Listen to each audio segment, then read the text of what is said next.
Getting paid every 2 weeks feels normal. So normal that most people never stop to question it. The dates arrive on the calendar, the deposit hits the account, bills get paid, and life moves on.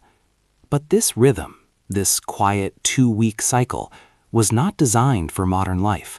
It didn't come from science, or psychology, or what's best for households. It came from something much older, something slower, something built for a very different world.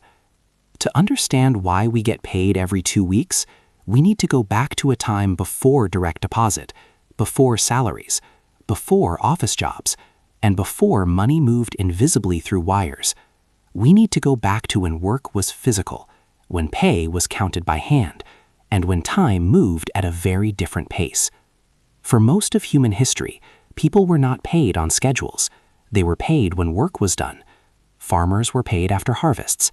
Craftsmen were paid after commissions. Laborers were paid at the end of long stretches of work, sometimes weekly, sometimes daily, sometimes seasonally.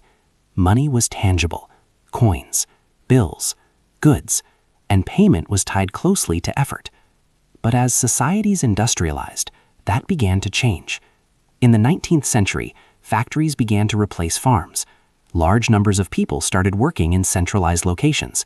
They worked long hours, they worked physically, and they were often paid in cash. At first, many workers were paid daily. This made sense. Factory owners didn't always trust workers. Workers didn't always trust employers. Daily pay kept things simple. You worked, you were paid. Everyone went home. But daily pay created problems.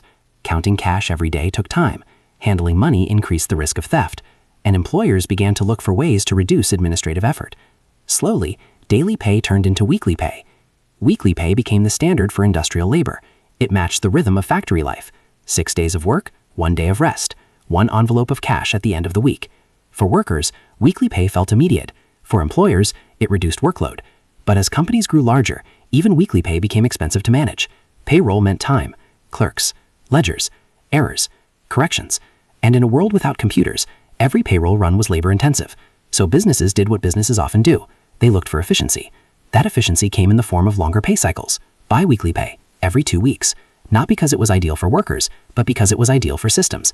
Paying every 2 weeks meant fewer payroll runs, lower administrative costs, less room for accounting mistakes. Instead of paying workers 52 times a year, companies paid them 26. That difference mattered, especially at scale. And so, quietly, biweekly pay began to spread. There was another reason biweekly pay took hold: standardization.